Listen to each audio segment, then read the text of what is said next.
Hello everyone, welcome to Spinta. Today we are going to conduct a deep dive into a model answer for an IELTS academic writing task 1. We're not just going to look at the essay, we will dissect it line by line to understand the elements that make it a high band response. My goal is for you to leave this session with a clear blueprint for success, understanding the structure, the sophisticated language, and the analytical techniques you need to use. Let's begin. The very first thing an examiner notices is the structure. This essay uses a perfect 4-paragraph model, which is the gold standard for task 1. Let's break it down. Paragraph 1 is the introduction, where you paraphrase the question. Paragraph 2 is the all-important overview, where you summarize the main trends. Paragraphs 3 and 4 are for the details, where you present specific data to support your overview. This structure is powerful because it's crystal clear and logical, allowing the examiner to follow your points effortlessly. Now, let's zoom in on the introduction. The chart is titled Sources of Electricity Generation in Germany, 2010 vs 2020. NAF. A novice writer might just copy this. But look at our model answer. It says, the stacked bar chart compares the composition of electricity generation sources in Germany between 2010 and 2020. It has masterfully paraphrased using high-quality synonyms. Compares, for, shows, composition, for, sources, and between, for, vs. This immediately signals strong language skills. Next, and arguably the most crucial part of your essay, is the overview. A common mistake is to jump right into the numbers. The model answer avoids this perfectly. It says overall there was a dramatic shift towards renewable energy sources during this decade, while fossil fuels experienced a significant decline. Nuclear power also decreased substantially over the same period. Notice two things. First, no specific percentages. The overview is for the big picture only. Second, it identifies the major trend.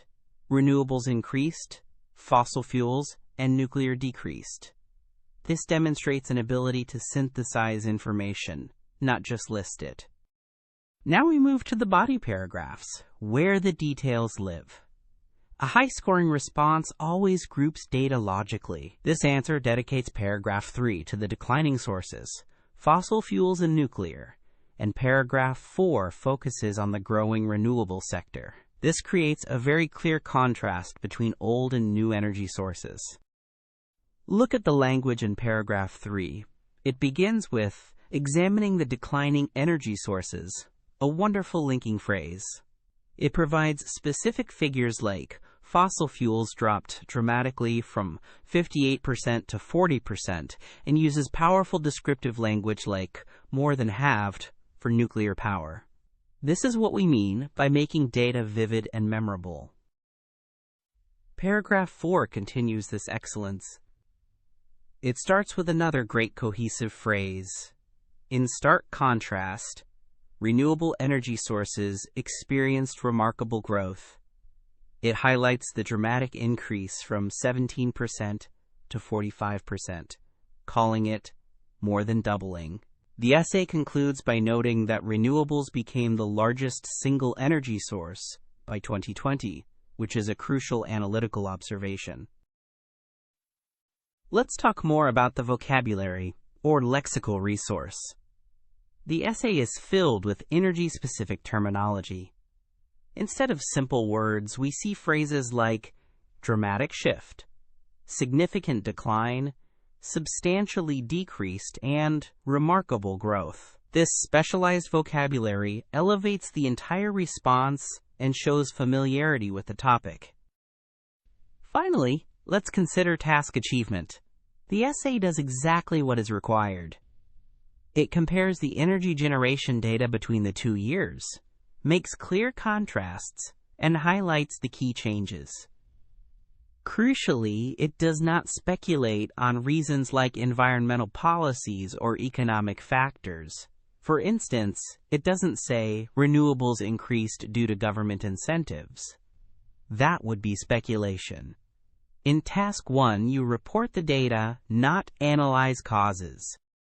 So to summarize, this is a model answer due to its flawless structure, its insightful overview of energy transitions, its logical grouping by source type, and its rich, sophisticated use of comparative and energy-related vocabulary. This is your target. I encourage you to study this structure and these phrases. Practice them until they become second nature. This is how you will write a high-scoring Task 1 response. Don't forget to subscribe to this channel for regular updates and more content on test preparation. And also visit www.spinta.org for more mock tests.